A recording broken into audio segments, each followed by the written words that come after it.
Olá, estamos de volta com a leitura do livro Yoga como Estilo de Vida, do meu mestre espiritual Chandramukha Swami. Sejam muito bem-vindos novamente a Isvara Pranidhana. Isvara Pranidhana é um convite a você aprender a se dedicar a Deus de uma forma correta, tranquila, moderna. Moderna no sentido que, quando a gente fala, estamos falando sobre como se dedicar a Deus, e hoje, nos dias de hoje, falar sobre esse assunto se torna um pouco careta, digamos assim, para aqueles que não têm conhecimento acerca de quem eles são. Porque achar que é moderno, tudo aquilo que está em oposição, que vai no oposto de Deus, é o moderno, é o prazeroso, é o que traz felicidade e é ignorância. Então, abraçar o positivo e rejeitar o negativo seria justamente o que Jesus disse, separar o joio do trigo na Bíblia. E você aprender a viver de uma forma virtuosa, compartilhando e praticando virtudes que vão levar você a se autorrealizar em Deus. E não se autorrealizar nas coisas materiais e achar que você vai ser feliz cultuando apenas as coisas materiais. Você pode ter as coisas materiais, porque afinal de contas, várias contas, nós pagamos contas e afinal de contas tudo é permitido por Deus. Então, quando a gente vai dizer assim, vamos aprender a se dedicar a Deus, aí você diz, não, isso aqui é religião. Não, não é religião, é uma filosofia. É uma filosofia de vida, é a própria yoga. Yoga já está dizendo, a palavra yoga significa união a Deus. Então, quando o Chandramukha Swami, meu mestre espiritual, fala abraçar o positivo e rejeitar o negativo e aprender como viver de forma virtuosa e alcançar a autorrealização em Deus, sem se lamentar e sem ter apegos irracionais. O que são apegos irracionais? São apegos desmedidos, que não têm controle. Mas com o controle dos sentidos e tolerância e equanimidade. Então, nós podemos usufruir das coisas materiais colocando Deus no centro das nossas atividades materiais. Por que a gente deve fazer isso? Para que a gente cresça espiritualmente juntamente com Deus, que é a única fonte que vai fazer com que a gente cresça e amadureça, e a gente entenda os porquês dos nossos sofrimentos, né? Então, isso vai englobar práticas que vai levar a minha pessoa, a minha alma neste corpo, a purificar minha mente, a purificar meu coração, meus sentimentos, minhas atitudes. E aí eu vou usar adequadamente os meus impulsos naturais, mas sem ser de forma descontrolada. Quais são meus 6 impulsos naturais? Vocês sabem quais são os 6 impulsos naturais? Vamos lá. O primeiro impulso natural chama-se falar. A fala é o impulso natural.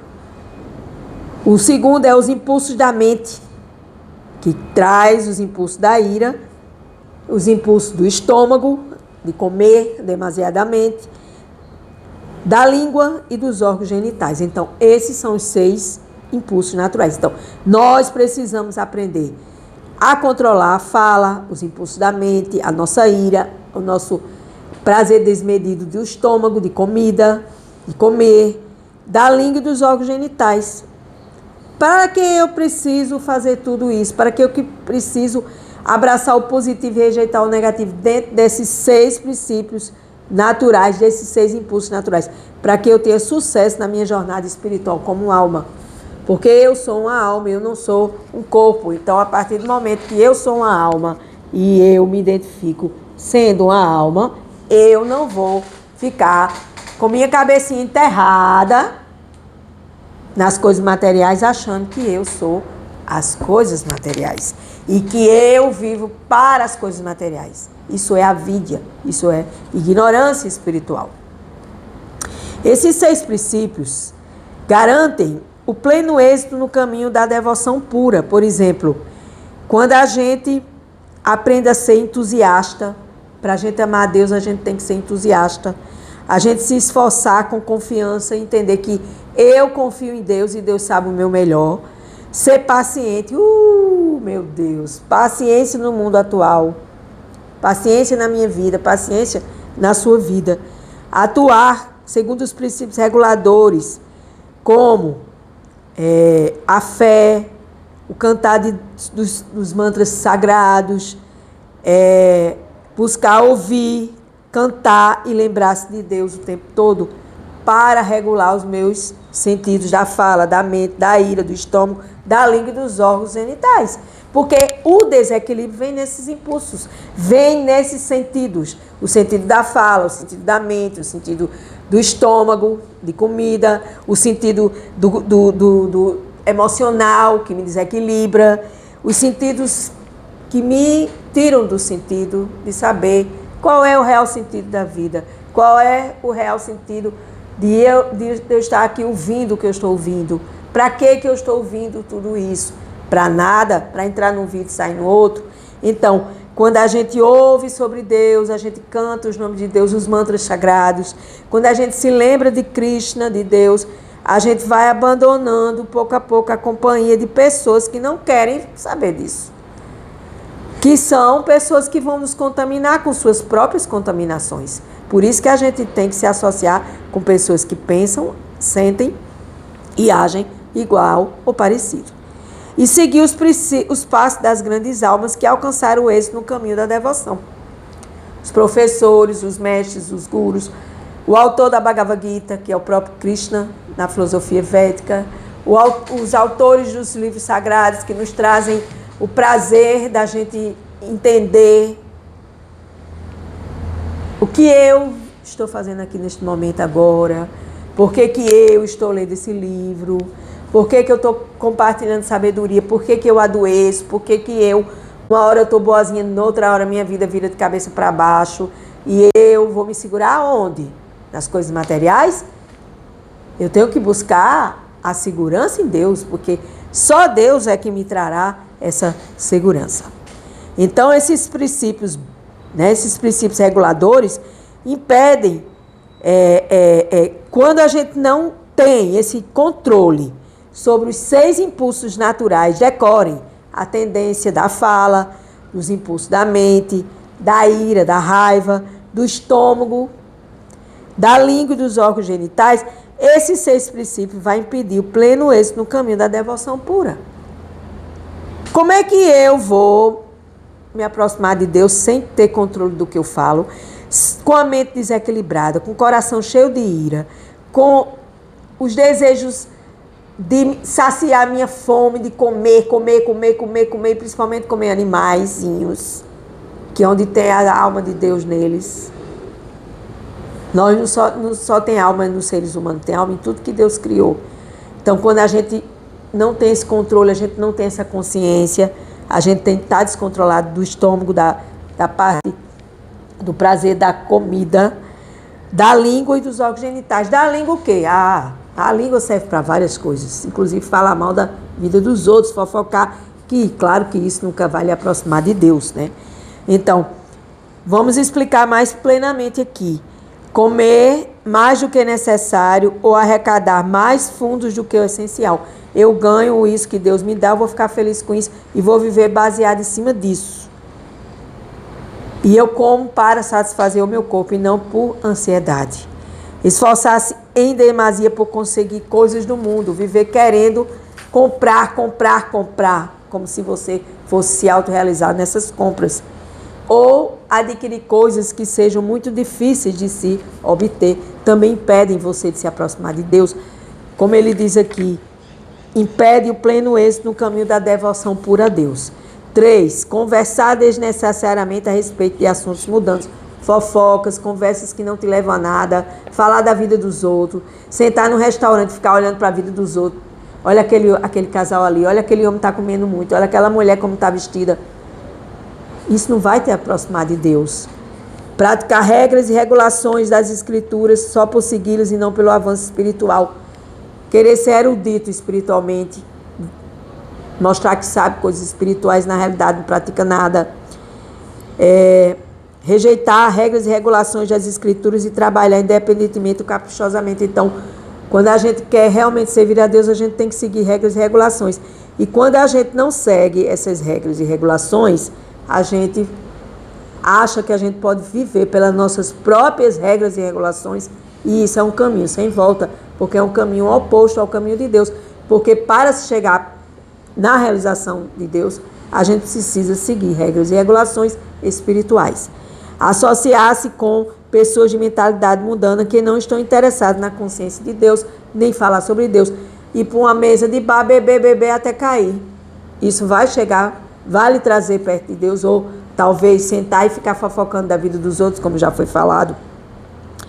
E sexto, impedimento, está ávido por realizações mundanas, ou seja, viver ansiosamente esperando as festas, para usufruir dessas festas e para achar que vai ser feliz nessas festas. Ah, mas isso é muita caretice, isso é uma coisa muito limitada que Ana Cláudia Chandra está lendo no livro Yoga como Estilo de Vida, Pranidhana, um convite à dedicação ao Senhor. Minha gente, é justamente essas regras e regulações que vão fazer com que a gente se dedique mais a Deus, com mais consciência, porque sem consciência de Deus a gente não chega em canto nenhum. Então ele continua, é importante observar que escolher o que nos faz bem implica também em evitar as distrações que nos afastam da busca espiritual. Evitar distrações. Que distrações? Tudo aquilo que lhe distraia e que lhe leve para mais ignorância ainda e para mais ilusão material. Aí ele cita hábitos prejudiciais, mais influências, excesso de sentidos e comportamentos que contradizem com os princípios éticos e morais, porque tudo existe uma moralidade, um princípio, uma regra e uma regulação. Em suma, seguir os princípios de abraçar o positivo e rejeitar o negativo na filosofia devocional de Shri Chaitanya, que é um dos avatares da Índia, né, que veio trazer o Cantar dos Santos Nomes e veio mostrar como é que a gente pode cantar, dançar, comer e ofertar a nossa devoção a Deus de forma... A gente vai para um show e dança a noite inteira ouvindo aquele cantor. Aliás, a noite inteira não, porque eles só cantam no máximo até 2 horas. Paga horrores de dinheiro para ouvir até 2 horas. E aí vai embora, terminou, você gastou. Mas se você aprender a dançar e cantar para Deus, você vai viver dançando e cantando livremente, sem gastar um tostão. E ainda vai ter a realização de se aproximar de Deus. Essa abordagem fornece uma base sólida para expressar amor incondicional pelo Senhor, se dedicando ao serviço amoroso a Deus. Ou seja, abraçar o positivo e rejeitar o negativo para cultivar uma vida espiritual equilibrada, incorporando práticas positivas e abandonando influências negativas. Então, incorporando práticas positivas. Veja o que é bom e positivo para você se aproximar de Deus. E veja tudo aquilo que é influência negativa para te afastar de Deus e saia fora. Então, buscando Bhakti Yoga, que é a yoga da devoção, você vai buscar essa dedicação ao Senhor. E você vai cantar o mantra Hare Krishna, Krishna Krishna, Hare Hare. E vai buscar essa ênfase nessa ferramenta poderosa que funciona como uma terapia transcendental para purificar a mente e o coração. Eu posso abrir um parênteses aqui, pedir permissão a vocês que me assistem, para falar da minha prática do mantra Hare Krishna. Tem 2 anos e meio que eu pratico o cantar dos santos nomes de Deus. O cantar dos santos nomes Hare Krishna, Krishna Krishna, Hare Hare, Hare Rama, Rama Rama, Hare Hare. Então, tão simples, tão fácil. E poucas pessoas praticam. Por que as pessoas não praticam? Porque as pessoas preferem cantar para cantores de várias modalidades do que cantar para Deus. E ainda vai ter a vantagem de que cantando para Deus, Deus vai nos ajudar a limpar a nossa mente e o nosso coração. Ferramenta que não se encontra em lugar algum. Isso é possível, sim. Eu posso falar novamente de mim. Eu venho mudando bastante cantando os santos nomes de Deus. Jesus já disse, Pai nosso que estás no céu, santificado sejam os vossos nomes. Então os nomes de Deus têm que ser santificados através do canto. A gente precisa aprender a dançar para Deus, cantando o mantra Hare Krishna. A gente entra numa alegria que a gente começa a dançar, começa a bailar. Eu mesma já fui testemunha de um carnaval transcendental, em uma dessas ecovilas que praticam Bhakti Yoga no Brasil, especificamente no interior de São Paulo, eu vi pessoas pulando e dançando como se faz no Carnaval de Olinda. E eu fiquei impressionada e disse, é assim que a gente tem que aprender a dançar para Deus. Então, para que dançar para Deus? Para agradar a Deus, porque Deus é a pessoa querida a ser agradada, a ser... buscar essa diferença nesse agrado, nessa devoção, de satisfazer a Deus, porque Deus, Ele é a fonte de tudo que jorra na minha vida, e eu não agrado a Deus, eu agrado a um cantor X, A e B, eu mesma já gastei muito dinheiro em shows, e hoje eu vejo que o mais importante nessa vida é a gente buscar esse positivo e rejeitar o negativo como práticas que vai buscando e vai nos envolvendo ao cultivo das qualidades divinas. Quais são as qualidades divinas? Vou citar algumas aqui. Humildade, tolerância, paciência, gratidão. Humildade, tolerância, paciência e gratidão, que são essenciais, importantíssimos para o progresso espiritual. Se eu não sou humilde, eu não tenho tolerância, eu não tenho paciência, eu não sou grato, sinto muito, me perdoe, te amo e sou grato. Eita, essa permissão dele dizer, você está indo no caminho contrário ao da devoção e da dedicação ao Senhor, Bhakti Yoga, Yoga da devoção. É uma abordagem que destaca a simplicidade e a universalidade das práticas espirituais, tornando acessível a todos, independentemente de sua posição social, da religião que você pratica, porque cantar os santos nomes, dançar para Deus, qualquer um em qualquer religião pode fazer isso. Então, abraçar o positivo e rejeitar o negativo serve como guia prático para quem busca a realização espiritual para a devoção amorosa a Deus. Vou repetir. Os princípios de abraçar o positivo e rejeitar o negativo servem como um guia, como um direcionamento prático em práticas diárias para quem busca a realização espiritual e a devoção a Deus. Como eu disse no começo, né, que a gente, quando vai falar sobre Isvara Pranidhana, um convite à dedicação a Deus, as pessoas podem achar muita caretice. Mas careta é quem acha caretice falar sobre Deus. Então eu encerro com essa frase: sigam a sua intuição amorosa e se dedique à pessoa sagrada, à pessoa suprema, aquele que nos dá tudo e que não existe nada que não esteja ligado a Deus, a Krishna, ao todo atrativo, ao todo atraente. O resto é ilusão, minha gente. Pratiquem. Vocês só podem achar que essa leitura tem um fundo de verdade se vocês escolherem suas próprias propriedades em suas vidas de resultados práticos e diários. Com gratidão, eu encerro Yoga como estilo de vida, Isvara Pranidhana, um convite à dedicação a Deus. Gratidão.